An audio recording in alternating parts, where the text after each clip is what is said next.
Welcome to the Spike Camp podcast. Spike Camp is a free online community for hunters that support conservation. It's a great place to share stories and your experience with other hunters.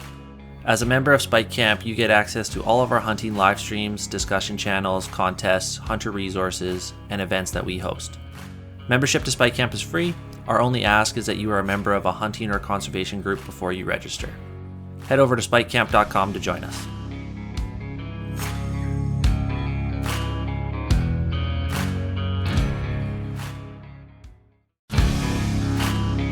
This episode of the Spike Camp podcast is brought to you in part by Precision Optics.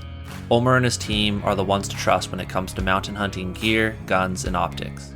Precision Optics is a major supporter of conservation, and we are proud to partner with them. Head over to precisionoptics.net and tell them that Spike Camp sent you. On tonight's live stream, we are chatting with Kaden Romain. Kaden is a Spike Camp member who's an avid hunter with an obsession for sheep hunting. Kaden, welcome to Camp Chat. Awesome to be here. Thanks for having me. Oh, that's great. Thank you. We bumped into you at the Wild Sheep Show in Penticton a month or so ago. It was nice to finally meet you in person. Would be great if maybe you could give us a little background on yourself and a short little bio. Tell us a little bit about Kaden. For sure. Yeah, it was awesome meeting you guys down in Penticton there. It's kind of fun seeing how the platform has come along and kind of got to know you virtually and then ended up meeting you in person. It's super nice to, talk one-on-one. It's kind of fun to be here. I've considered myself a real Joe Blow, born and raised in the outdoors and nothing real super special. I wouldn't think. But then you guys wanted to hear some hunting stories, so here I am. I'm born and raised in Kamloops, BC. Born in an outdoors family, raised hunting and fishing, 4x4 and kind of out doing all sorts of things. My dad took me hunting when I was really little, before I could even walk, and I got memories, doing that all the way up to today. Just kind of started off doing some of the usual driving around, looking for deer and moose. And then over the years, kind of evolved into some of the more mountain hunting and stuff that I like doing today. So, well, that's cool.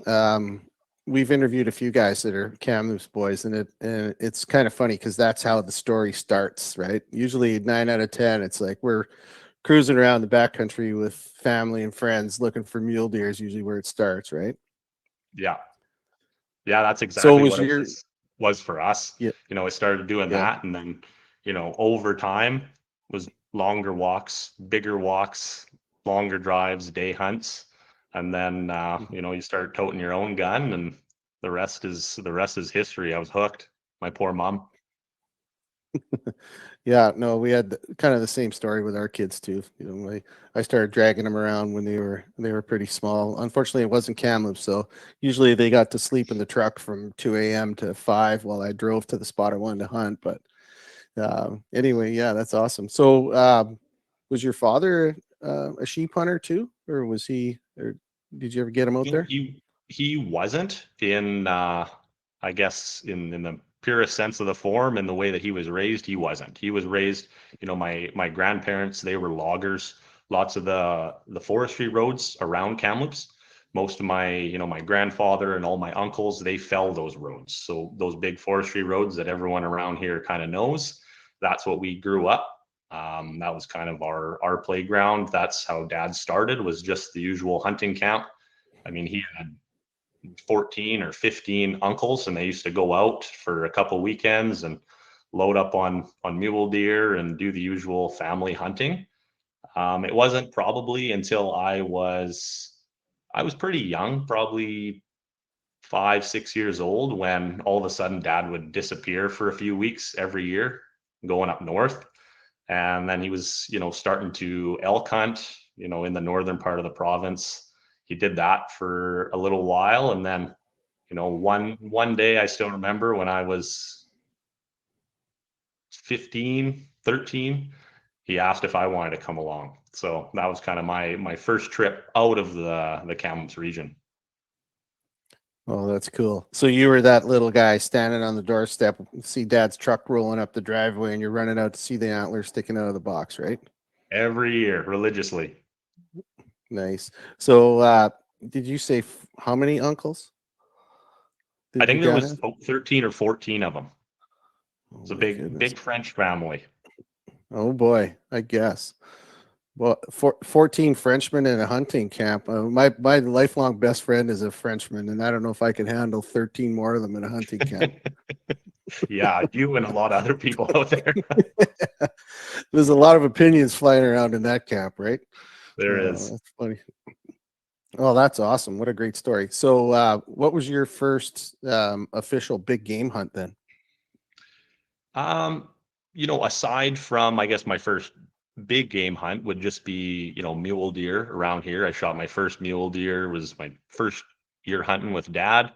I remember going out, and I still remember I must have been some inept, because that day we saw over a dozen 4 points in the one area that we were hunting. They were everywhere, and I still remember Dad's trying to get me sit down and set up, and I just couldn't get it. And the very last one of the day, I ended up shooting. So that was probably my first, big game. But then the first time that I actually went on any sort of mountain hunt, um, Dad sat me down one day. I still remember, real serious, looked at me and said, "Do you want to go hunting?" I thought, yeah, it's pretty early. It's not September yet. Mhm. And he said, "Well, would you like to come up north with me this year?" And I thought I had died and gone to heaven. That was the most incredible thing, because I just thought there was 2 weeks where I was waiting for Dad to come home to see the antlers in the back of the truck. But Mhm. suddenly I got to tag along with them. So that was fantastic. That was Kaden, elk hunt then. yeah, I was going to ask, is that elk hunt was the first hunt, or what was it up north? Yeah. So it was an elk hunt. That's kind of the way things started. Dad hunted kind of a few different regions, kind of various areas for elk. Um, and then the one year that I went up, we went up, and we kind of had that same mountain hunting start, you guys and me. In that same region, same type. You're going Yeah, in there. I know what you're talking about. As you're going up, you're meeting with guys in the coffee shops, and you're talking to them here and there, and they're saying, "Yeah, you know what? It's a hard year for elk." And then you get all worried, and the next guy comes down. He's got 3 bull elk in the back of his truck, and said, "Oh, they're all over." And then the next guy says, "Oh, they're not bugling." So you're so not sure, but I didn't care. I was, 13 years old, 14 years old, and I was just charging up the mountain with Dad. It didn't matter what we saw, and we ended up just walking farther and farther and farther until we found bulls that were screaming. So it all turned out really good. I ended up shooting my first bull elk the first year that I went up there. Wow. Wow, that's exciting. Yeah, it was a fun trip. So how many years were you up north doing the elk before you started to start seeing, or at least the thought started crossing your mind about sheep? You know what? I think it was a little bit more of, when we first started, we've always been guys put on a backpack and go. Even if we're around here, you just put it on, and you just start walking it. You just want to see what's over the next mountain.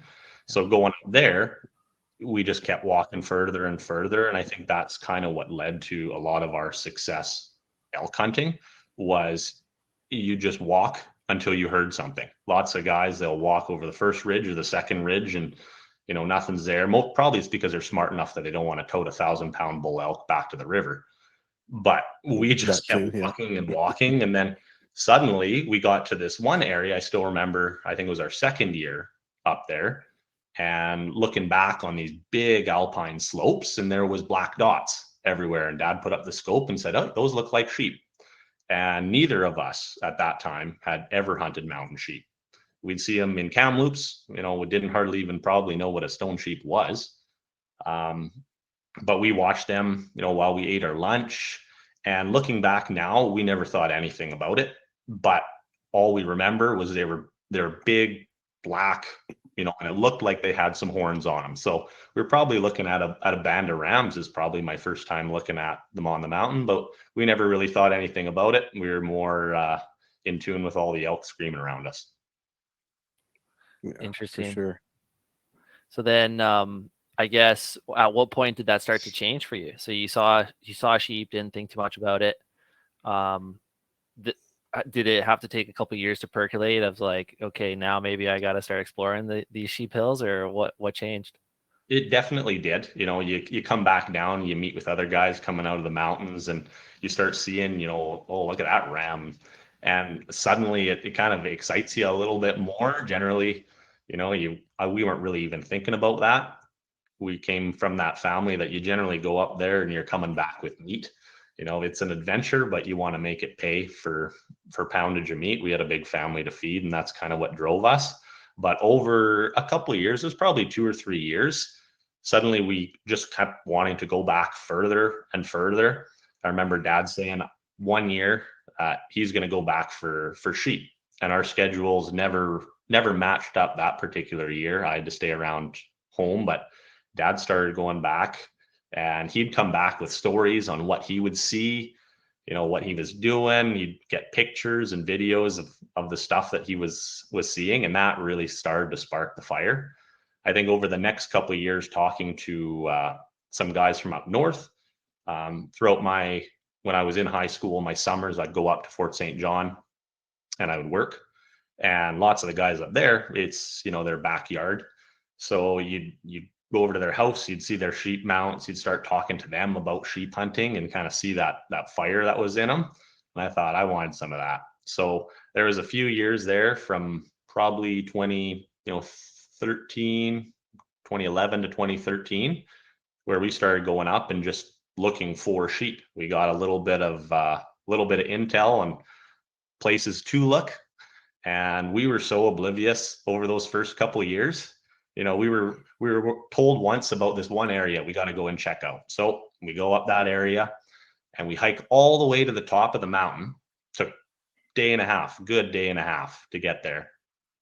We're sitting there and we look across the river, and we thought, that looks like where we should be. We had hiked up the wrong side of the river, the complete opposite direction. But Oh you know my what? God, no way. What the heck? We're up here, and we didn't see a single sheep on that trip. But some of the most incredible country to this date I've ever hiked was on that trip. And you know what? It just put in your mind that we're all out there. I'm looking for sheep specifically, but you don't necessarily need to see them to have a fantastic trip. So there was a couple of years of just walking around the mountains, packing a heavy pack, looking for them, and nothing happened. Oh, that's awesome. So normally on these things, I'll make up a list of questions, kind of a little bit of a script that I like to follow. And it's funny because my very next question was, tell us about your very first sheep hunt, how it went, and maybe what you learned from it. And I think the answer to that would be, you should probably start on the right side of the river, right? Yeah. It's a Yeah. good Generally. piece of advice. That's awesome. So tell us a little bit about that hunt. So who was your partner on the hunt? I take it, was it your dad or a friend or something? No. So there was a couple of years there where it just worked out. Dad was working back home. I was up in Fort St. John with some family and friends. So I kind of went with some people that I knew up there, some family and some friends. And every year it changed for a little bit. There's about 3 years in a row where I never ended up getting to hunt with my dad, which, you're out there in the mountains, but I've always, he's my hunting partner. So you're up there walking around, but part of me, you kind of thought, man, it would be nice if Dad was here. And then the third year that we were hiking around, still fairly oblivious. I wouldn't say we knew anything about sheep. First year was the wrong side of the river. Second year, we spent 7 days looking at lambs and ewes, but I think that's a natural progression that any sheep hunter should go through. Third year, we ended up getting incredibly, incredibly lucky. We ended up shooting 2 rams, not me myself, but 2 of the guys in the group that we did. And it was just an absolute pure luck thing. We walked up, made camp. We had way too many guys with us in this one particular occasion. This was before we even knew, how to go about it, or even something like shooting order never occurred to me. I was still pretty young at the time. So how many guys were in the group? We had 7 guys. Okay. Yeah, All right. 7 So guys. We went up. We made a camp because a couple of the guys were feeling a little bit tired. We weren't all that far into the hike, but we had to make a camp. And I remember sitting there and around lunch, and I thought, well, what's the use sitting down here in the valley? The one other old timer in the group, I think he had a little bit of sheep hunting experience. We decided to just empty out our backpacks and hike over the ridge and see what was on the other side, and ended up walking over the edge, and there was a big band of rams on the other mountain. So we ended up coming back down to camp, told the guys about all the rams, and then everyone thought that they were going to shoot a ram on the next day. So it was a bit of a weird 24 hours that transpired, but in the end, I got to put my hands on a couple rams, and a couple of the other mhm. guys shot some real stomper rams. It was pretty fun. That was my first, I would say, successful sheep hunt. I was maybe a little bit sour, or maybe depressed in that moment that I didn't get to pull the trigger on them, even though I spotted them. But looking back now, when I did shoot my first ram with my dad there, I wouldn't have traded that moment for the world. Yeah, for sure. I mean, I have kind of a similar experience. I've been on one successful sheep hunt, and it really was a ram. I had first dibs on it, but I passed to let the other guy shoot it, and I had that sort of, it's almost like that FOMO feeling, right? You're, kind of let that one out of my hands. But at the end of the day, when you see the other guys, smile on his face and he's holding the horns, and you were a big part of that. You found him. So For sure. I think that's cool, and waiting for that special moment. We're doing the same thing. Blake's being super patient. He's letting his old man shoot first, and we keep finding rams, and keep, either not shooting them or passing or whatever. But it's an interesting evolution to get to that first point. So I have a question about that first hunt. Yeah. um, Interesting that you had a group like that, but I could imagine trying to carve out who's doing what would be an issue. What did the gear list look like on that first one? Oh, it was very different from what it was today. You I know what? bet. I'd say the big thing is I was wearing Irish Setter elk tracker boots. Great Hmm. boots, maybe for 16, 17-year-old, if you never break anything. But wool pants, probably, I don't even know, just sport check Under Armour, um, and a lot of wool, a lot of heavy. One thing I had an old Tatanka pack frame. Oh yeah, And yeah. my dad bought that for me on our first trip up in '08, in that first trip up elk hunting. And I used that backpack all the way up to last year. I bought a Stone Glacier. So that Oh thing yeah, had some miles on it, but it was heavy. Like yeah. everything that I owned back then was twice the weight of what it is today. Yeah, those are skookum old packs. Like, I mean, I know a few guides that still have them, for hauling moose quarters out. Because basically, it's like it's like an old wood chair with straps on it, and then you stick a bag on it, and you got yourself a. They're good. There's nothing wrong That's with them, but yeah, they I are a thought it little was heavy. super. I thought it was super comfortable. The only thing, it just squeaked horrendously. You'd be walking Yeah, through trying to still hunt around here, and you'd sound like this creaky old chair walking around. for sure. How about the food? I'm interested to hear what was the food weight per day on that first trip. Oh, I wasn't even in the mindset of thinking about weighing my food per day. I had, a mountain house, which I thought was real fine and dandy back then. Uh, my guts didn't. A couple granola bars, an oatmeal, and that was about it. I was running pretty lean, a lot of candy bars, things like that. I was pretty young. You just go for whatever looked tasty at the time, but then after about day 7, you hated everything that you had in your food pack, which is not entirely different from today. Yeah, exactly. It's awesome stuff for the first couple of days. I mean, the sheep hunt that we went on, the first one, the successful one, I had two young guys on that trip, and it was both their first sheep hunts. And I think my pack was, I think I was in the like high 60s, touching 70 pounds. Yeah. And I was still pretty new. It was my second hunt. These guys both went in at 85 to 90 pounds. And like one guy had legit 10 pounds of candy. It's like a pound a day of candy. I was like, okay, we left half of it on the mountain, but anyway, Yeah, I that's fun think for stuff. the most part, when we weighed the whole pack going in, I mean, we never separated anything, but generally for the first, I'd say 5, 6 years, we just kind of thought that a 70 to a 75 pound pack was fairly normal. I think it is too. A lot of guys will take that weight. Yep.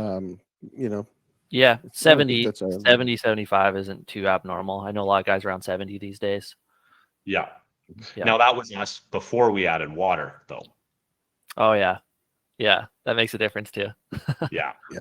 Yeah. So all of a sudden you grab a couple liters of that as you're going up a creek or hiking away from the river, and then suddenly you got an 85, 90 pound pack, and then that's very uncomfortable. Yeah, that changes it. That definitely changes it. How much exposure did you have to like backpack hunting in general when you started on your first sheep hunt? Because like I know for us, we had a similar story. We started elk hunting, doing these kind of like, week long, get dropped off and, start hiking around trying to find elk. And the first probably like year or two was a lot of just hanging like day trips from base camp. So we would just get up early and just hike as far as we could, then come back. And then, gradually we start doing like 1 to 3 day spike camps where we're like, okay, let's get over this ridge. Let's see if we can find some elk over here. And then, naturally from there, sort of like you, it's like, okay, now sheep hunting becomes in our heads. And then it's like, now we're graduating to week-long backpacking trips. But were you kind of similar? Like, were you doing a fair amount of like kind of like overnighter trips and stuff ahead of your sheep hunt? We were very similar to what you had going on. Generally, we didn't do too much backing overnight stuff. When we started going up north looking for elk, usually we'd spend a couple nights spiking out looking for elk. Um, nothing over that 3 to 4 days away from base camp. We never thought about sticking 7 days of food in our backpack ever because we just wanted to go back to base camp and have a whiskey and cook a steak and kind of enjoy life. But over, time of just going back farther and farther, it just kind of became a necessity of you have to pack more and more if you want to find something. It wasn't necessarily we weren't maybe going farther off the river, but we were just going up or down, and we just tried to remain a little bit more mobile than we did in the past, and it worked out good for us. So that was kind of a slow evolution of time away from base camp. Yeah. Yeah, I mean, that makes sense. I at least found like it's a pretty big jump going from that, 3, 4 day max to like pushing 10 days. Some people go to 12 or 11 or whatever, but just having to consider your gear, your weight, the food, and then there's like, that mental component of like, okay, I don't have that base camp with the cooler of extra stuff that I can rely on and just like go back to. That mental component is huge, and that's the first couple times that anyone does that. uh if you haven't lived out of a tent for a week, or just eaten what you're carrying on your back for a week, there's a certain time in there that all of a sudden you wonder why you're doing it. It's suddenly not necessarily that fun anymore Mm-hmm. until maybe you do it a couple times and it just becomes a little bit, the normalcy kicks in, and then you realize you kind of get back to the fun of it. But it also depends on how the trip's going. We had one year where we went in for opener and it rained for 10 days straight. The first day, August 1st, was beautiful. We saw a real nice ram. um, couldn't get close enough to him, so we thought, you know what, we'll go back to camp, go up again the next day. Well, the next day it started raining and it poured for the next 10 days. And that was one of the worst. That was hands down the worst hunting trip I've ever had in my life. And I don't know why we stuck it out so long. So, on that trip, then, did you guys still just get out and just get soaked every day and come back and just crash in the tent, or did you stay close and glass from tent, or what'd you do? we stayed pretty close. We stayed pretty close. That again was, I'd say, earlier in the sheep hunting career. So maybe our rain gear wasn't exactly what it is today, because there was a couple days where we went out. We thought we'd just tough it out, try to find what's going on. It's also pretty hard when it's all fogged in. You hike around, you can't see anything anyways, so it doesn't really matter. But we got soaked, and then you end up not being able to dry out, and you're damp for days and days and days. It's a rough one. Yeah, not to mention it can be a health risk too, right? A safety risk, because you're if you're constantly cold and you're working out in that cold, wet conditions, you can catch a cold. You can get, it could escalate, could turn into pneumonia. I mean, there's all kinds of crazy shit. But it's always easy to say on that first rainy morning, I'm just going to tough it out. But when it's the 6th or 7th rainy day in a row, yeah, it sucks. I've been there. It's bad. And I Definitely. specifically remember the last day that we were there. We were actually planning on staying 2 weeks, but the last day there's 3 of us, and we all had our own tents, all kind of huddled around one area, and we're all getting up in the morning, and we heard this roaring in the distance. And we weren't thinking, but we had hiked up a creek, and we crisscrossed this creek a dozen times to get to the spot. And that little creek that was ankle deep on the way in was a hip high river on the way out. And that was one of the scarier hikes out, because there was no way around it in lots of these spots. You just had to crisscross through. So the last day out, we loaded up everything in our backpacks, strapped on the rain gear, and I remember duct taping my rain gear, because we were not taking it off. We were not stopping till we were back down at the river. I duct taped my rain gear, the bottom of it, to my boots to make essentially hip waders or waist waders. Mm-hmm. And we just started walking, and we just were real careful about crossing it. And fortunately, no one fell over and drowned in the river, but we couldn't stop or take our boots off until 12 hours later, when we got back down to the river. And that was my first year not having Irish setter elk trackers. I spent the money for some hand legs, and I can say I got down to the river and my feet were bone dry. Wow, that's awesome. I've been a hand wag guy ever since. Did you guys? Well, that's cool. Did you guys get a ram on that trip? No, we did not. Yeah, it's, that makes that trip be a little more sour too, right? If you grind away like that and you don't get anything, but it is what it is. We all get those trips. And you know what? Everyone should have it, because if you don't have that, then you don't enjoy the good trips. Yeah, for sure. For sure. I totally agree. So regards to hunting partners, do you have like a go-to crew now, or a person that's your main partner for sheep hunting? For sure. Yeah, I would definitely say, first and foremost is my dad. We generally do most of our hunting together. And then I got my brother-in-law is my other hunting partner. So Nice. between the 3 of us, and then we, every year we go up, usually we'll add or subtract someone. Someone can't make it one year, so we'll take someone else. But generally it's my dad and my brother-in-law. So then it's you're going in with 3 guys. Are you staying together the whole time, or do you carve it up and cover country? Usually with 3 guys, we'll stick together a little bit more. One guy might take off and run one ridge one way or the other way.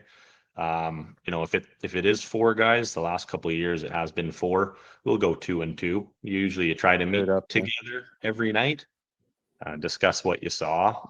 But it's not super nice when you're wondering what the other guys are doing or where they are. Most of us do have inReach or satellite communications, so that's kind of nice. For sure. So you're how old's your dad? Sounds like he's still in pretty good shape. He's doing pretty good. I think he's about 51 or so. Nice. Well, I got 5 years on him, so I'm still grinding away. I always tell Blake, I don't know how many more of these I got in me, and he keeps saying, keep going. So never stop. No.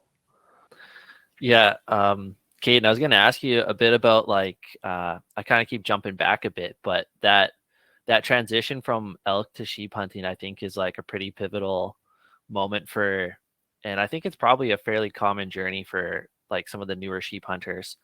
And I was sort of curious, like, so you decide to go sheep hunting. You've got this first trip lined up. You had a big group, about 7 people with you. But with sheep hunting comes a lot of that kind of like you got to learn how to hunt sheep. You got to learn, where are they? Like there's so many unanswered questions at the beginning, let alone like the sheep aging, understanding like what you're looking for when you go out there, decision making, like there's a lot there. How did you have, I mean, it sounds like your dad had some experience sheep hunting, but this first trip you didn't go with him. So was there other buddies that maybe had a bit more of experience under their belt that were mentoring you or sort of showing you, giving you some advice, or was it a lot of just self-taught time in the field? Like, how would you sort of describe your evolution there? Yeah, I think a lot of it was a little bit of a um, self-taught thing. We definitely, getting into sheep hunting, like I said, we were pretty oblivious. I think maybe we still are. Those first couple of years, we were just elk hunting, and you kind of went farther and farther, and suddenly there was sheep, and then it was kind of something new on the radar. So there was those couple of years when we decided, is it something we want to do? Is it something we don't? And then as soon as we got a taste of it, like that quote, you're either a sheep hunter or you aren't. After your first hunt, it. And it definitely stuck with both of us. That's what we wanted to do. Um, between that 2008 and 2013 or so, we had no idea what we were doing. Like I said, the one year we totally fluked off and ended up connecting with a couple rams, but we didn't necessarily deserve those rams. We hadn't put in enough time in my eyes. Um, and then there was a couple of years where I couldn't go. I was kind of stuck around town. I was going to school for a few years. And then in 2016, that's when we jumped right in. 2014, 2015, maybe a couple of years before that, I heard about the Wild Sheep Society of BC. You kind of saw what they were doing, started to talk to people that were engaged with the society at that time. You kind of saw the fire that they had too, the enthusiasm they had about it. And it was just something how, these guys that were sheep hunters, they were sheep hunters. Like you talk to them about something else and they would talk about it, but then suddenly you got them talking, or you just talking hunting, because we were just hunting freaks, just regular Joe Blow guys that loved hunting deer around here, and they would hum and haw, and then you'd go over to their place and you'd see the sheep on the wall and they wouldn't shut up. They would just talk and talk and talk. And it was so interesting. And then we started to get a little bit of that, and you saw how addictive it had really become. And then I'd say from 2016 forward, we don't miss a year. You're up there, and we put in enough time now that we're definitely not experts by any means. There's guys out there that really know what they're doing, but we seem to just get enough info, hike just far enough that we've been finding them. Yeah, that's interesting. Um, I totally get that too. Like when we were at the show, I mean, I don't know, Dad and I probably how many conversations we had with guys talking sheep, and it's just like it's the most fun because it's like you get to you're always learning stuff from people, right? Like it's just everybody has different experiences, different insights and stuff, and it's just like getting together in a room, bumping into people. Like that was really great. Yeah, yeah, for sure. And just the amount of stuff, like you said, you learn from other people. You learn so much from doing it yourself, and you learn from your mistakes. But if you could take one tidbit of information from everyone that you talk to, whether it's what they include in their pack, what they don't include, what they look for, what they might ignore, you put that together over the years, and suddenly you've got that full field view of what you're looking for. Yeah. Yeah, totally. Was there a particular aspect of sheep hunting that you felt was like the most challenging thing for you guys to get over the hump and learn or sort of figure out? Was there an aspect of that journey that really stuck out as like, man, this was hard? I think a big one, and it still is, and really what it should be for the vast majority of sheep hunters, is just getting confident with aging sheep. You know, we still, you look at a ram, and even if it's, you know, for sure it's not a legal ram, or you know for sure it's an old ram, either before you just walk away from it or you up and shoot it, if it's right there in front of you, it's good to look at it, take pictures. The last couple of years, pictures and videos has been just the most incredible thing. Whether it's just looking at their horns or their body, um, that's definitely a big one that over the last couple of years we've really put effort into to learning. And I think a big thing of it too is just like you'll hear, you know, the real sheep hunting pros say, it's not necessarily what's on their horns, but looking at a body of a ram walking around, because when you're looking at them from across the valley, chances are, unless the sun's perfect and you don't have any heat waves, you're probably not going to see their horns super well. But if you can tell if that's an old sheep before you get over to it, it sure makes the hike a lot easier. Yeah, that's Yeah, so for true.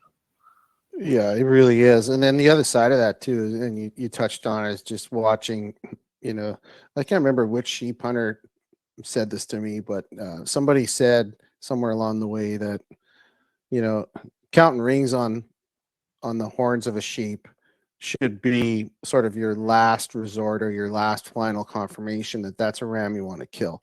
You should have recognized that ram as the boss of the band, the older ram in the bunch, all the characteristics, the body, the swayed back, the Roman nose, and just watching a band of rams for a period of time, you learn so much just about their behavior. I think if they're moving around, you can figure out who the boss is in a matter of minutes. If they're bedded down, might take a little longer, but you'll still figure out who the lead ram is. I mean, we had a situation where we had 7 rams, and 2 of them were big and 5 were small. And the 5 small ones, they got up, took off, and went down the mountain to feed. And the 2 old boys sat up there for hours. And right at the very end of the day, when they decided they were going to go up, the second biggest ram stood up, and he literally just walked over to the cliff. And the other sheep were probably 400 yards or so, Blake, below him, something like that. And he just stood there staring at these 5, younger rams for probably 15, 20 minutes. And then one of them turned around and looked up the mountain, saw the ram was looking at him, and he quickly gathered up his buddies, and they all shot up the mountain. And then as soon as they got onto the shelf that the other one was on, they stood there for 5 minutes. And then the big old boy stood up, stretched, took a piss, and then just went straight up the mountain, and all the sheep followed him. And Yeah. that, for us, that was one of the coolest experiences we got to witness, because we watched these things for 7 hours. We watched that band. But anyway, yeah, it's interesting, the journey that you go through educating and learning the things about the sheep and the way they interact. It's awesome. There's and that brings me to another question off the script here. There's a bunch of different styles and tactics when it comes to characteristics of a sheep hunter. You've got the super patient guys that studied the mountain on Google Earth that they're going to hunt. They know exactly what they want to do. They'll sit on that mountain for 6, 7, 8 days waiting for the rams to do their route and come back, and they know the sheep are going to show up. And then there's the other guys that'll glass for a feeding cycle in morning and afternoon, and then no sheep, I'm out of here, pack up the tent and go. The guys that'll put 200K on in a week. Where do you guys stand in that, in as far as which characteristic you guys would take?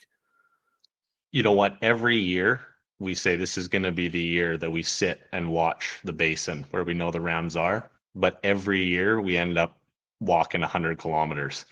So I think with us, we generally do cover a fair bit of country, maybe too much, I would say.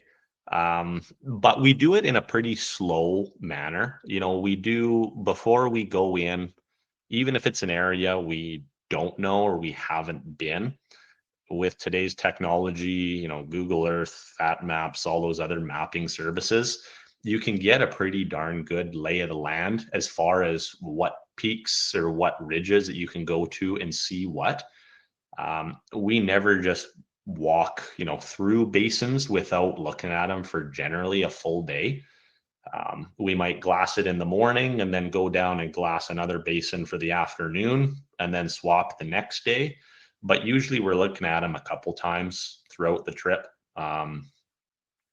That's usually what we do. I'd like to try sitting and watching. I've heard a lot of guys, if you know that there's rams, or if you've seen the rams there in the past, chances are you're going to see rams there in the present when you're there. And if you have that patience, is good. But we've never had that patience, because while I'm sitting there, I just keep thinking what's on the other side of that ridge.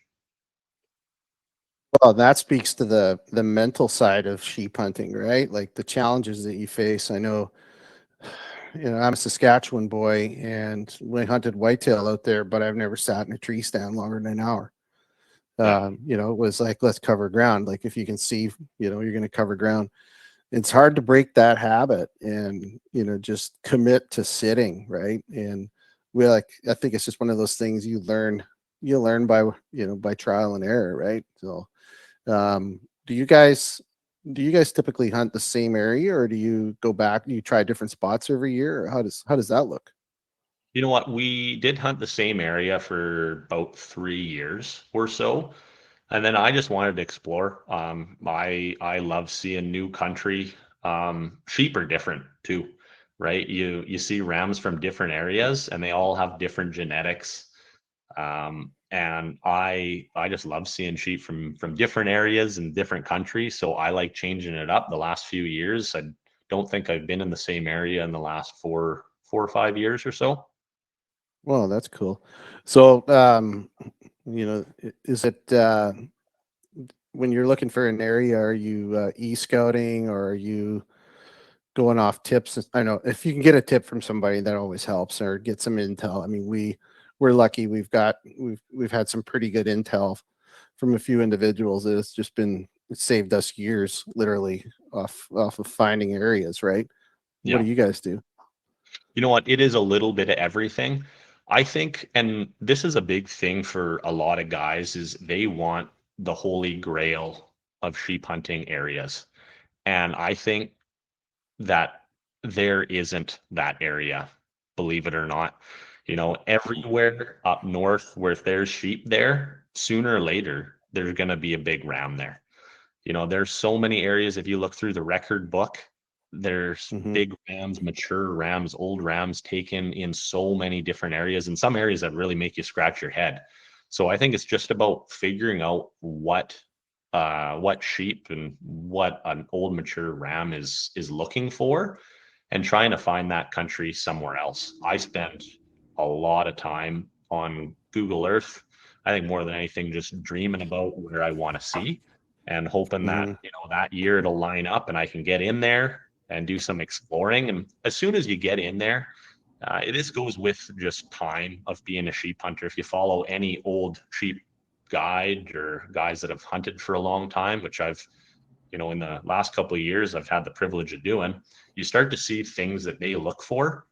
And that the topography, the vegetation, rocks, south facing slopes, all that stuff that we know about, but you kind of get a picture of it.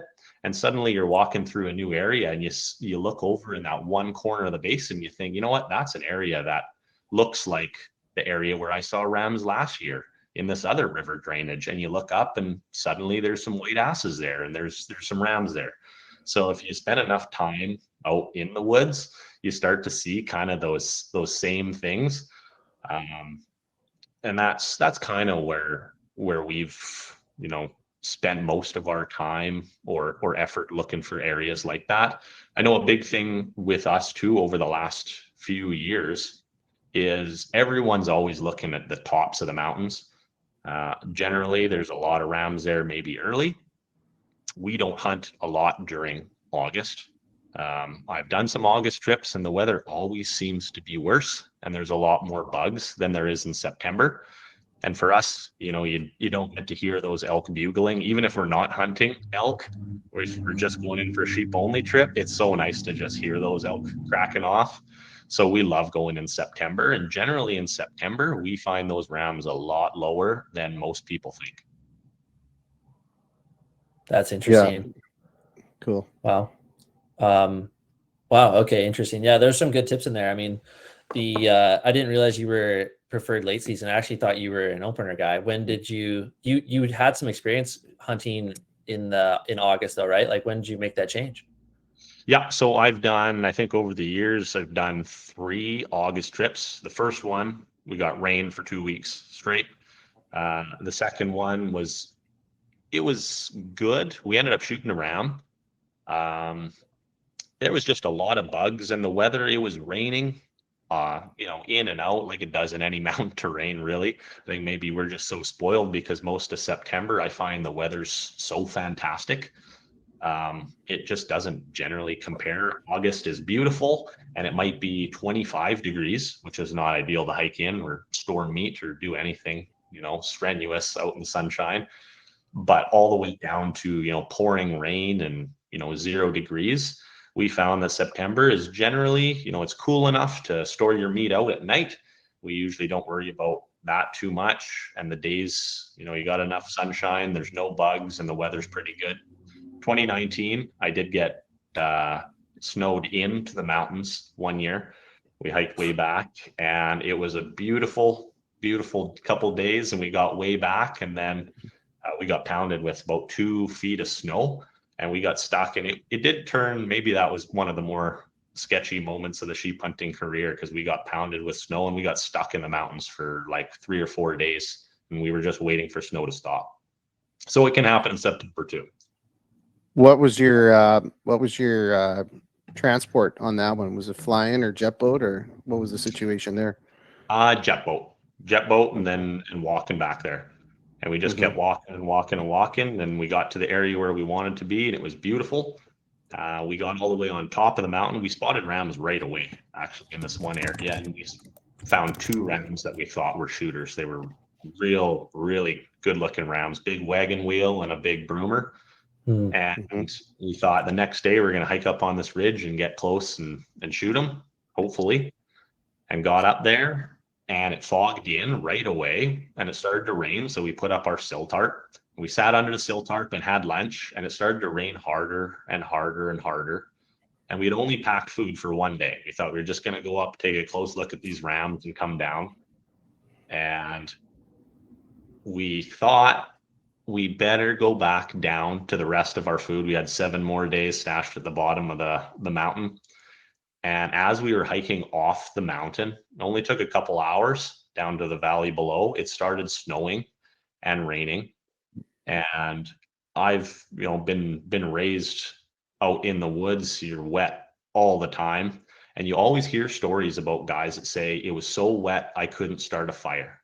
And in your head, you think, how hard can it be to start a fire? You go find some dry tinder under a tree somewhere. I've always got fire paste on me and your little torch. I'll start one.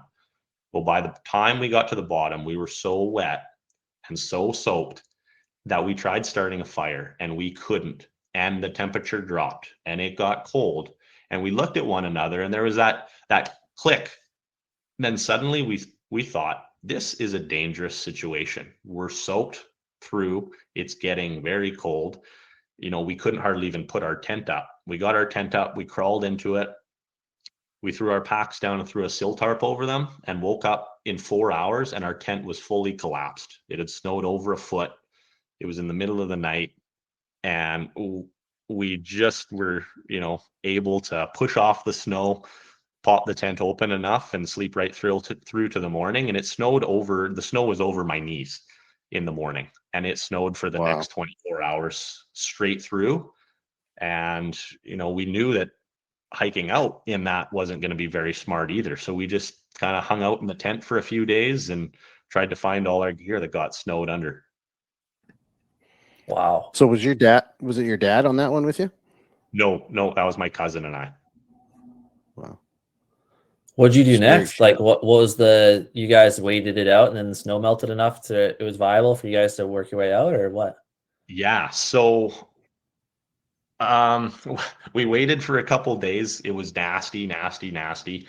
And then we kept thinking, the day it breaks, we're gonna head back, get out of here and go hunt elk for the next couple days. We'd seen a nice 6 point on the way in. We knew where he was. He wasn't going anywhere.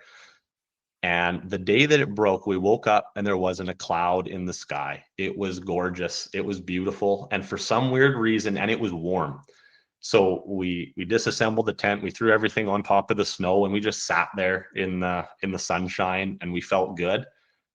And we had this bright idea that we had 3 days of food left. So we thought, you know what, we're back here. We should just hunt sheep for 3 more days.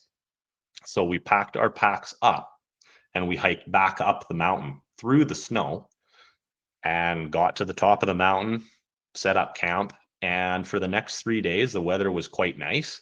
You could see tracks all over every mountain. It was crazy with that amount of snow. You can see where every critter's been.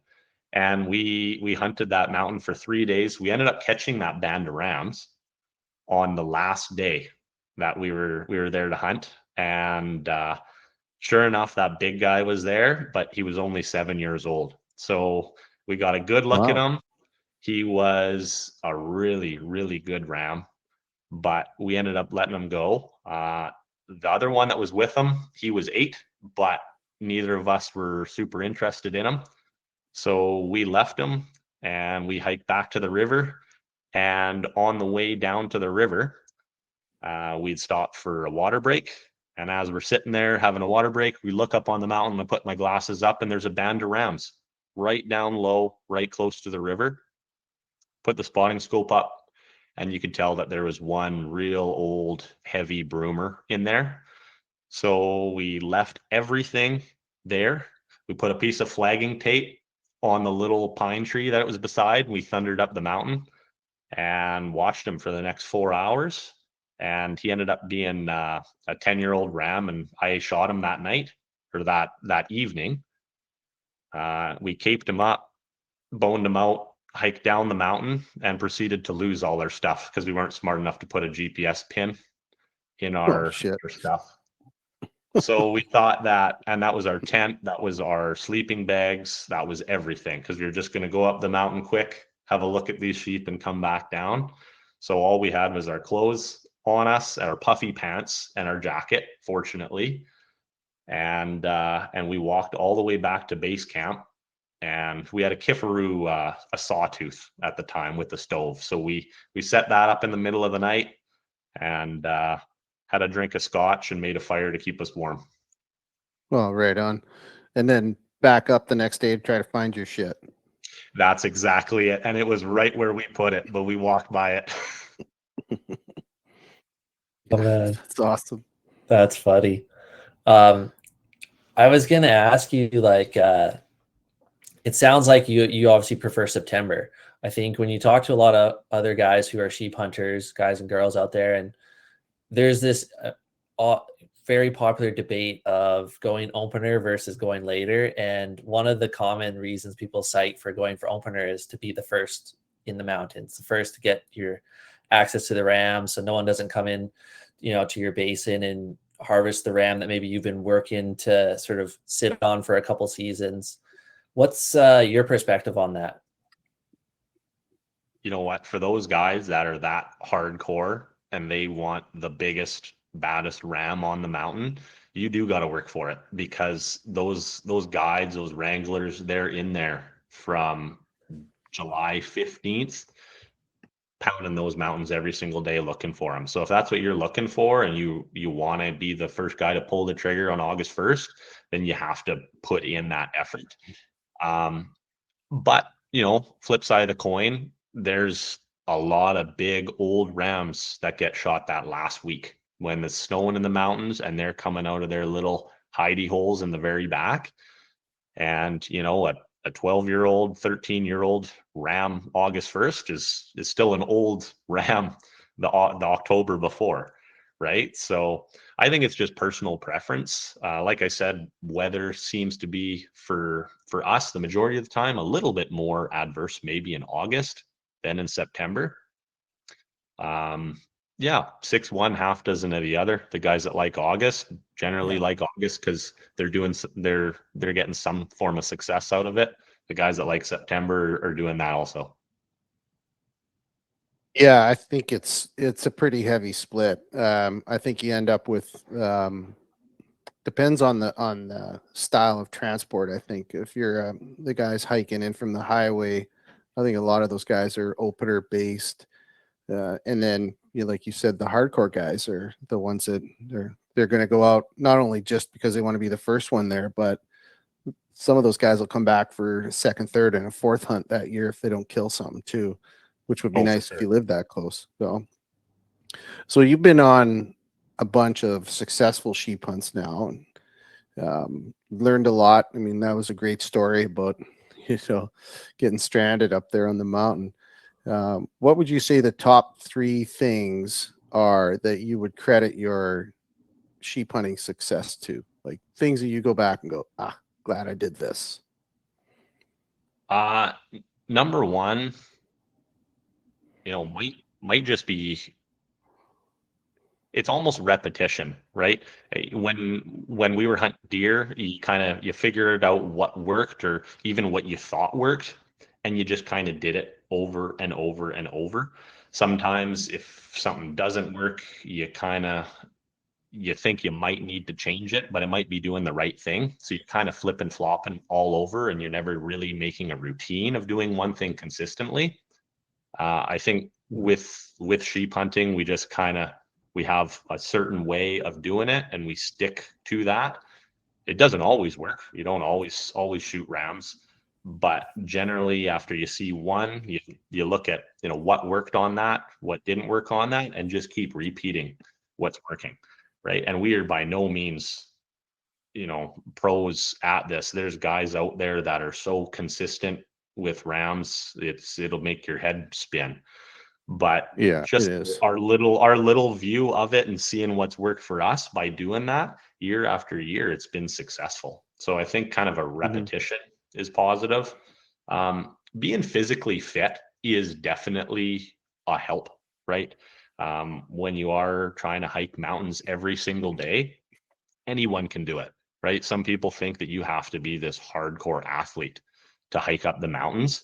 Well, the guys that I've hunted sheep with in the past, and the guys that we've met out there, you look at them sometimes when you see them in the mountains and you think, how the hell did you get here? But they make it. And more often than not, they're walking out with something on their back while you're walking in. So it's not just the physical strength, but it's the mental strength to just keep going slow and steady.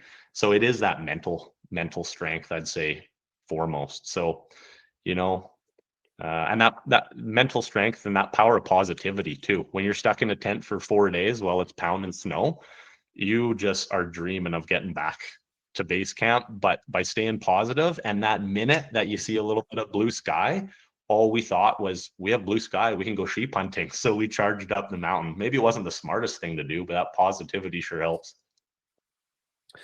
Oh, I couldn't agree more. I think too, I don't think sometimes people don't credit their sheep hunting partner as much as they should. And Blake and I talk about this a lot. I mean, we over the last couple of years, we've had situations on our hunts where you hit your high points as an individual on a trip, and then you have your low moment, like your lowest of low moment. And luckily for us, we both had those low moments, but they've come at different times, right? So if if you're with your partner and you both have just like the shittiest, worst low, like, pick one. Oh, well, we went, I want, don't take this the wrong way. We were on the wrong side of the river. Or, Yeah. you go 10 miles up the wrong drainage and you realize you walk into an outfitter's camp that's, it's an elk camp, not a sheep camp, anything stupid like that. But, if you have an opportunity or a situation where, all of a sudden one guy just hits a mental brick wall and the partner picks him up, I don't think enough can be said for your hunting partner, and that's why it's so important to get the right one, so. Yeah, 100%. A couple of years ago, 22, We had been in a certain area, and we found a band of rams with a tremendous ram in it. It's probably to date, I would say it's the biggest ram that I've ever seen in the mountains. And we spotted it and we watched them for a couple days. And the last day, the third day, fourth day that we were on these rams, and they were just in an area that you couldn't get to. It was so wide open. We realized that's where they were there because nobody could approach them from any angle. They would be seen from 1,000 yards out, and the wind was consistently blowing to the back of this bull. So we just watched them and watched them. We've got this video of, there was a band of 25 rams. There was 8 rams that were legal, or we thought to be legal, from, for about 600, 700 yards. And the last day where we got in close to them, they were bedded in an area where we snuck over, we got all ready, and we had every single one of those rams laying below us at 300 yards, other than the big ram. And we waited and we waited and we waited. And suddenly all the rams took off and flew up the mountain. And me and Dad are laying there, we're looking at one another thinking, what the heck happened? They must have smelled us, but we were a ways away. We didn't feel the wind change, but every single ram ran off and we watched them, but except the big one. And we thought, that's kind of weird. Like, they all stuck together for the last 4 or 5 days. Later that night, we walked down back to camp. We're eating our dinner and having a fire. And suddenly we look up and there's a headlamp coming down the ridge that we were on. And it got close enough and we hollered over to it. And it was the guide. And the guide had shot that ram with his client with a bow directly below the cliff face that we were bedded on. All we had to do was poke out and look down, and this ram was bedded below us. And they ended up shooting that ram directly below us within, 50 yards. And we hadn't even heard it. Wow. It was a bow, so we never heard a gunshot. So we never thought anything of it. And they weren't hooping and hollering after they shot it either. So that was a huge downer, because after watching that ram walk through the firelight strapped to that backpack, we knew that was something special. That was a once in a lifetime ram. And you know what? We were out there, we were enjoying it. We got to see that ram. Went back the next day and all those rams had come down again. And we ended up finding another tremendous ram, real nice ram in that bunch too. And he came back to the river with us. So in the end, nice. there's highs and lows for it, but you just gotta stay positive. So did the guide and the client see you guys sitting above this ram? Like, did they know when they went in and shot him and you guys were right there? They did. Wow. Yeah. And we had no idea that they were in there at all. It caught us off guard. We had no idea there was any other humans in there. And they had an idea only the last day when they ended up killing that ram. They said that was the first day they'd seen anyone in there. So we were poking around the same basin, but on different sides of it and out of eyesight from one another. That's a heartbreaker, man. Good story. Yeah, it was pretty interesting. Yeah, that's interesting. I liked your point what you said earlier too about the mental endurance side of things. Like, I think Dad, you and I are pretty good example of this. I would say I'm more fit, but you're more mentally tough than me. And so I found, especially early on when we would go sheep hunting, the hard lesson I learned was mental endurance is more powerful than physical fitness. You can convince yourself, if you have the mental component, you can go further. You can find a way, even if your fitness is a little bit behind, to just keep pushing on. And so I know for me, it's been the first few years of sheep hunting was I had my own personal goals around and being more mentally tough, finding actual practical ways to go a little further, push myself, find my limits, and then find a way to kind of just go a little bit beyond that to keep pushing that mental endurance upward and upward. And that takes time and exposure. Really, it's pretty hard to, physical fitness is one of the more straightforward things you can work on, and it's essential, especially if you want to be a consistent, mountain hunter. It's good for injury prevention and all the other things. It makes it easier, but the mental side is hard to train for unless you really actually get yourself in those situations, I've found. Yeah, it absolutely is. You're so right. And I think the only thing that can prepare you for it is by doing it year in and year out. It's just the repetition of doing it. And I think that's why, sheep hunting is such an evolution. You'll get the guys that go out very first year and they end up shooting a nice ram, and that's awesome for those guys. But I think inside it almost robs you a little bit of that joy of putting in the effort and kind of learning what it takes to not just survive on the mountain, but to enjoy your time out there too. It's that natural progression. And if you do that, you learn what works and what doesn't, how to stay positive, the things to dwell on and the things to maybe let slide in your mind. Yeah. Yeah, exactly. Yeah, and you talk about the the difference between physical and mental fortitude and fitness, I guess, on the mountain. It also reinforces something else.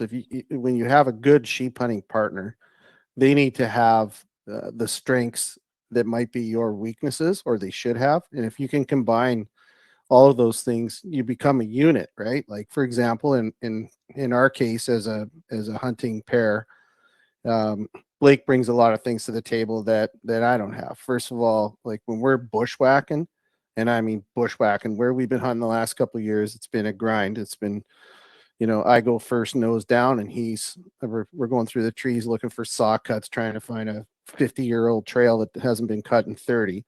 And Blake will, he's got the tech savvy skills. He's also got incredibly good eyesight, and he's a very patient guy. His ability to slow the moment down. He's a blacktail hunter, and I think that has a lot to do with it. He likes, he's very quiet. I'm a bit of a stormtrooper. I'm a stubborn old bastard, and I'll just go until my legs fall off. And you combine those two things, but I also have experience, a lot of hunting experience, and I'm bring other assets to the table. And that's just an example. I think what's the dynamic like between you and your father? Like, how are you guys the same and maybe different? I think we're pretty similar a lot. He just takes things a little bit slower, I'd say, than I would. When I see something, maybe I jump on it a little bit faster. I say, we got to get there. We got to get there now. But he's very slow and methodical. Before we do things, he kind of thinks about which way it could go, which is pretty smart. Hopefully one day I'll inherit some of that wisdom from him. See, that's Blake in our pair. That's Blake. I'm like, you gotta have let's someone quick fucking on go. it. Get your gun. We're going. No, Dad. That's exactly it. Yeah, no, but other than that, we're pretty similar. We'll kind of discuss the plan that we want. We generally know beforehand kind of what we're doing. And when you do hunt with someone, like you guys have been hunting together for your entire life, you kind of know what that other person is thinking too. So there's not always a ton of discussion about it. You just kind of know what the other person's going to do at that time. I know the one time my dad and I, we got in a large argument on the mountain. Was my very first successful sheep hunt back in 2017. Was we hiked all the way up this mountain, and it was cold and blowing, and we were out there all day long, and it was pretty much almost dark, and I was just going to sit on top of this mountain till dark. And my dad didn't want me being out there alone, so he said that we're going to go back down to the tent, and I told him I'll hike back with my headlamp, and he didn't like that. So for whatever reason, we decided to get an argument about it. And right at the very end of the argument, we looked down, and that's when we spotted the big band of rams that my first ram came out of, and that was right before dark. So sometimes even a crappy situation, you can get good things come from it. Oh, that's yeah, funny. for sure. And yeah, that breaks the trip up a little bit too. Is like, you gotta, if something's been pissing you off for the whole trip, let's get it dealt with right now, right? Absolutely, don't let it fester. Kaden, I was going to ask you for. I see the two rams sitting behind you in the screen here. Have you told us a story of one of those rams yet? If not, maybe walk us through one of the stories there. Yeah, so we heard most of the story of the top one here, the one on the mount. He's my first ram. He's pretty much my dream ram. When I started sheep hunting, I wanted a long, big, tipped, wide flaring ram, and that's what I ended up getting for my very first ram.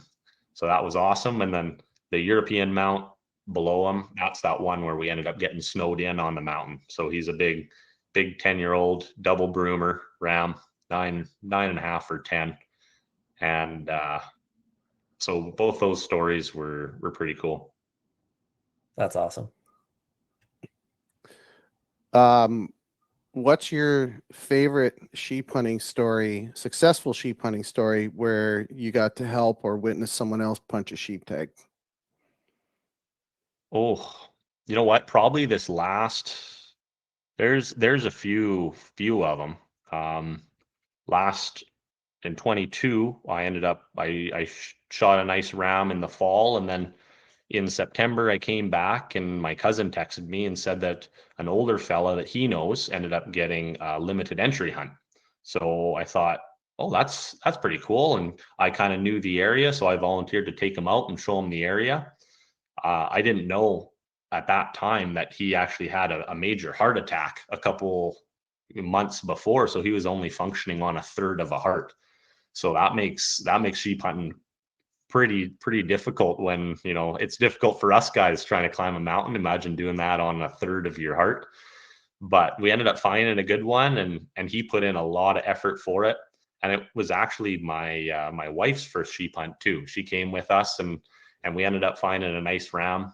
And my wife packed the front quarters of it off the mountain, as well as Buddy with only a third of a heart left.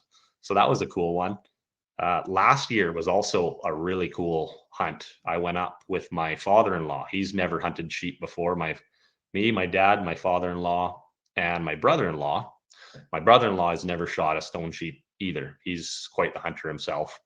And we went up there and hiked all the way back to the furthest reaches where we knew the sheep would be. And as we're sitting on the very top of the mountain one night, we look all the way back to the river, and the whole mountain by the river is littered with sheep. So we hiked all the way Of back course it to the is, right? river. We got up there, made camp, watched these rams, and we thought, you know what? Tomorrow we got lots of time. They're in the same spot they have been for days and days. We'll hit them in the morning. The smoke blew in, and it was smoky for probably 3-4 days. So we just sat there. We didn't really want to spook these rams. Waited, and then we knew we only had a couple days left, so we went over there.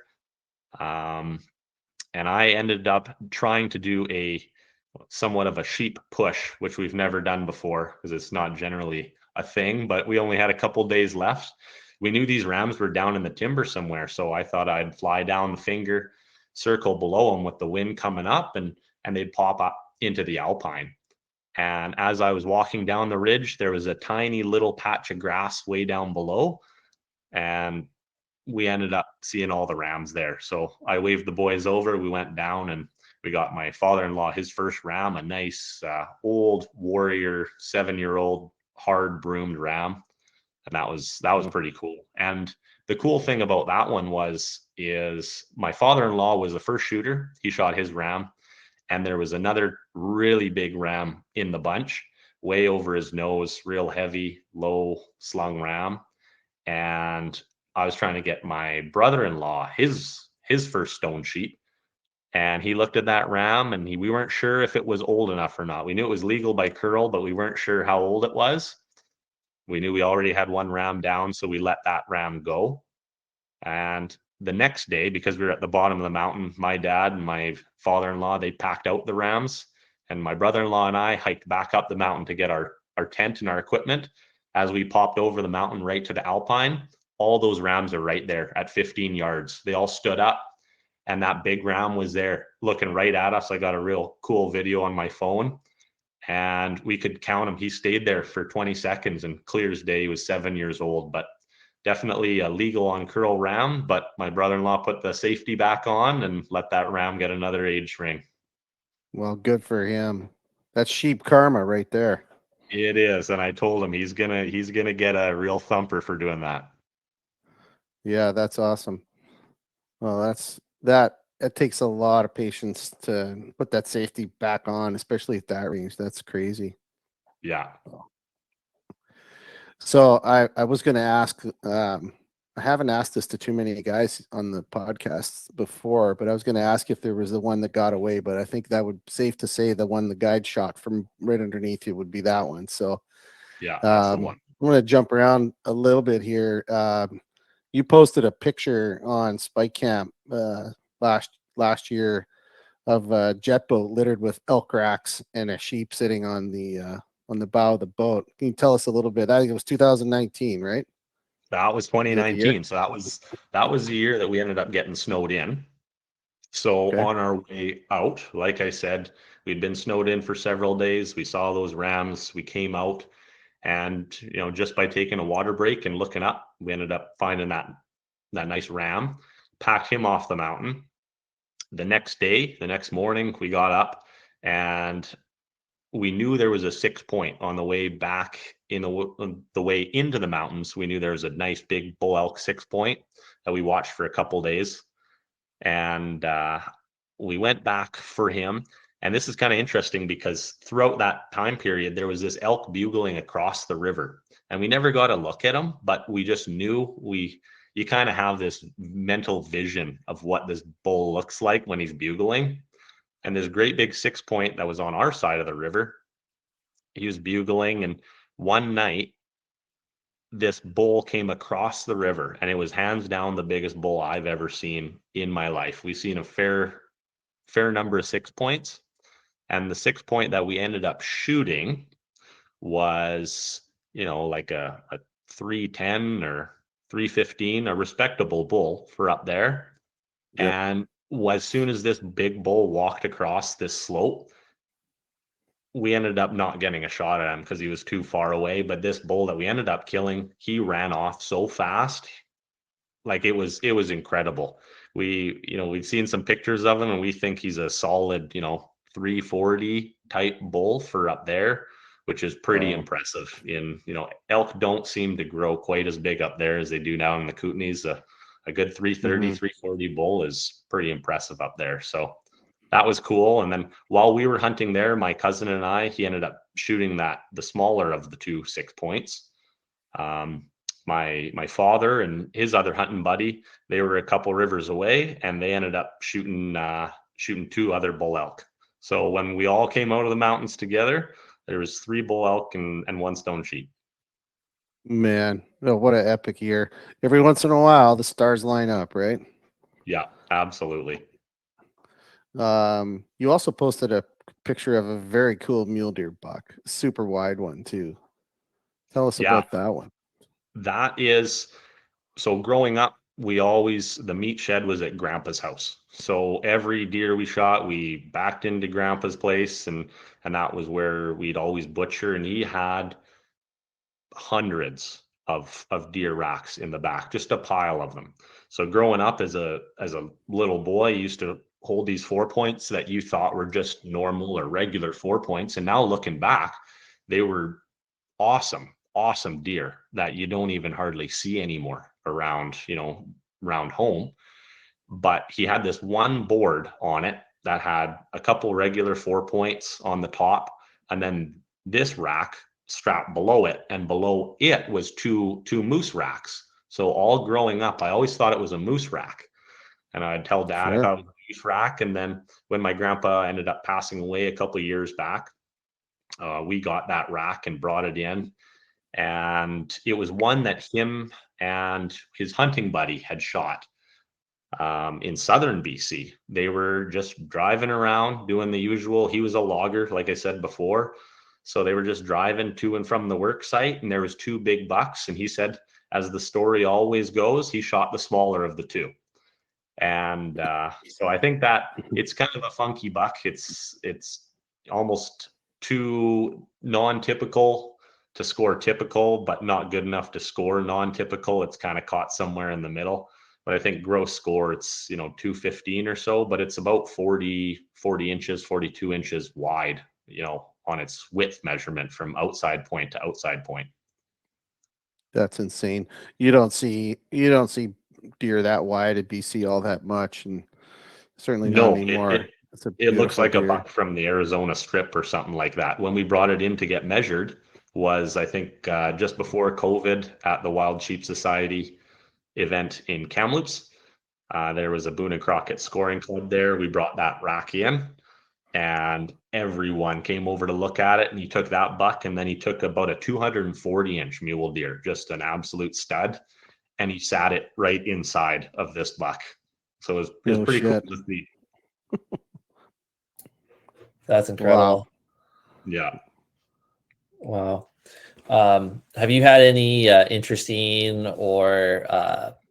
stories or run-ins with bears from your time in the mountains? One time. We've seen lots of bears. Usually we don't get bothered too much for them. 2020, we came out of the mountains, and we were sitting around the camp. There was actually no, prior to coming out of the mountains, while we set up our base camp and got things loaded, we took a couple days and just relaxed because we were there. We got out of camp in the morning, and there was a big bull elk standing not far from camp, and he was a 6-point. So we ended up, my dad shot him. And so this is before we even went back in the mountains looking for sheep. So we knew it wasn't a super good idea because there was a gut pile about 200 yards away from where camp was. But we thought we were in the mountains for 7 or 10 days. If bear wants to take it, he can do what he wants with it for the week, and then we'll come out later and be careful. We came out of the mountains after, and the carcass was skidded off in a safe direction. It was quite a ways from camp. We kind of went up on the other bank and looked, but we knew we weren't going to hang around for too long. We were just going to have the night there and then pack up and get away from there. And that night, while we were sitting around the fire, it was kind of that quiet. We were all tired. We had just come out of the mountains. It was a great trip, and we were just relaxing. And suddenly there was a sound behind us, and that grizzly bear walked right into our camp between, pretty much came right into our tent. So it was 10, 12 yards away from us. And that was a very unnerving feeling. We all jumped out of our chairs, grabbed our guns, and that bear ran off a couple yards into the darkness because it was, pretty late. We all flipped on our headlamps, and it was clacking his jaws at us, and it wouldn't leave us all night long. So one guy stayed up by the fire. We knew we were kind of in a pretty hairy situation that night. So all 3 guys, we took our guns, went out and got some firewood, cut down some firewood right close to camp. And we knew that we weren't getting in the tent that night because that bear, you could hear him walking around, and he was clacking his jaws at us. Didn't matter. We hooted, we hollered, shoot the gun in the air a couple times, and that bear wasn't leaving us alone all night. So we kept the fire going all night long. One guy would stay awake and just scan around, and the other 2 guys would try to sleep. And as soon as it was light, we took down camp and we got the heck out of there. Yeah, not a lot of sleeping going on there, huh? No, not a lot. Although my dad did tell me I did snore, so apparently I got some. The young guy gets to sleep. Yeah. Well, awesome. Well, we're at an hour and a half already. I figured that sitting around talking about hunting would consume time. So one of the things we like to do, Kaden, towards the end is we ask you questions for the whole time of the interview, but we're going to give you a half a dozen or so sort of quick questions here, and we're going to go back and forth a little bit. I'm going to ask one, Blake will ask one, we'll just kind of jump around. So obviously you're a Wild Sheep Society of BC member, which is something that's very important to all of us at Spike Camp and in the sheep hunting community. So simple question for you. What does conservation mean to you? It means keeping things going, leaving things better than when you got to enjoy them. It's a good answer. Short answer. Yep. Oh, that's a great way to put it. Perfect.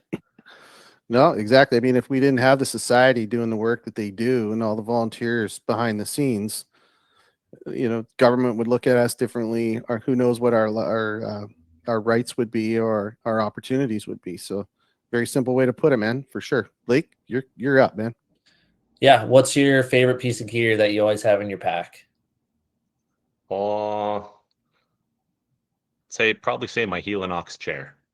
Oh, okay. That's something different. Yeah. Yeah, That's When did it's you awesome. start surprised it packing didn't. that? Yeah, it's I kind of turned my nose up at it for a couple of years. My dad had one. I just thought sitting on the ground is fine, but suddenly I found myself trying to steal his chair over and over, and then when you've got it, it's pretty hard thing to leave back at camp. Yeah, That's they're nice. interesting. We've done both. We flip flopped. We have them. Yeah. The last couple of years they've stayed at the base camp at the river.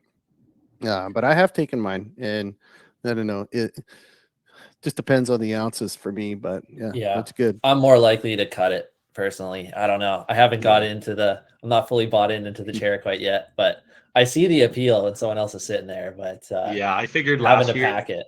Yeah. last year I dropped my 12-pound Tatanka and finally bought a Oh yeah. Stone Glacier pack, so I felt I could afford a 1.5-pound chair, take it in the mountains with me. Yeah, it's a fair trade. Yeah.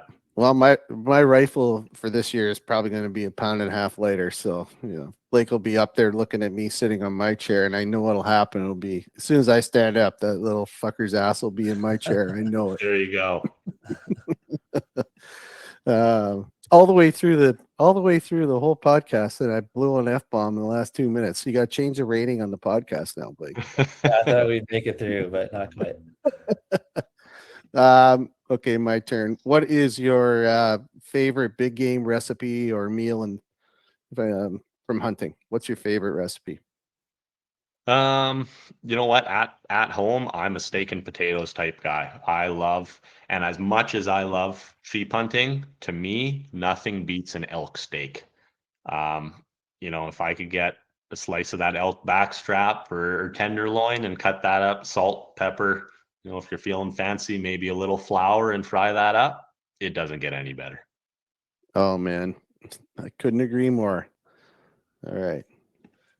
Kaden, if you were to deliver a message or a piece of advice to an up and coming sheep hunter, what would be that message? Just get out there and do it. I think there's so much information about this nowadays. Sometimes you can get a little bit overloaded, and especially when it comes to gear. If you go through your pack, my pack, Chuck, your pack, you add it up, it's thousands, could be tens of thousands of dollars of gear. You don't, it makes it nice. If you can have that, it's awesome. But for some of us, it's been a lifelong endeavor to put that pack together. Like I said, when I started, I wore, $150, $200 boots, Browning camo, and clothes from Sport Check, and an old pack that I got from Canadian Tire. So just get it, make sure you're doing it safe. Talk to someone who does know, but don't let some of these extra things hold you back. That's funny because I've asked that question to a lot of guys, and it's almost verbatim the same answer. It doesn't matter if you're talking to, it could be someone at the sheep show or someone like a Greg McHale or Kevin Willis. They all say the same thing. It's like just freaking do it. Get out there, get after it. That's great. Yeah, we all started the same way. Yeah, exactly. All right, I got one more, and then Blake's got one. So, money's no object. Let's say you got all the money in the world, all the time on your hands. What would your all-time dream hunt be? I've never been one to really look at overseas hunts or some of those more expensive ones. To me, I just love hunting, in Canada. I think we've got pretty much everything that ticks boxes for me. I do think going up to either the Yukon or Northwest Territories, and if I could go up there and see one of those, maybe hunt some white sheep, some Dall sheep up there, or even a big Alaskan bull moose, something like that would be pretty fantastic. If you had one hunt left to do on Earth, I'd probably choose one of those. That's a dream for a lot of people. I agree. Awesome. Blake, you Yeah. got the last one. Yeah, mine's an easy one. I was just curious, what's on the docket for hunting this year? Is it all sheep, or are you pursuing some other game? I think again it's going to be mostly sheep for the most part. I'm possibly might try getting out a little bit earlier. Not an opener type guy, but maybe a little bit earlier in September and looking for sheep for me or maybe my brother-in-law. And then other than that, I have been looking for a mule deer the last couple of years, Mhm. something a little bit more special. So it goes from sheep to mule deer. Is it all stone sheep, or are you going after anything else? I do some bighorn sheep hunting too, but Cool. it's pretty tough. It's pretty tough to not make a trip into those mountains, even if you're not holding the tag or not packing the gun. I'm willing to strap on a pack and just be a pack mule for someone. That's awesome. Yeah, that is so cool. All right, man. Well, Kaden, I can't thank you enough for coming on the show tonight. Blake and I, when we first started the I guess sort of putting together the plan for Spike Camp, we were kind of midway through the plans and we were going through the platforms, and we kind of looked at each other and said, you know what, we're going to get to know a lot of people and we're going to make a lot of friends, and this is going to be interesting journey for us. And having the camp chats with guys like you and people that are just regular people getting out there, getting after it and having success. That's what it's all about. And we just want to thank you very much for what you do and for the time you took tonight. So thanks, buddy. Oh, I appreciate it. It was awesome talking to you too. All right. Next week, we have our international hunting camp starts. We're going to do a 3-part series. Keep your eyes on the socials, everybody. And we got a real cool lineup for that. So we'll be back in a week or so.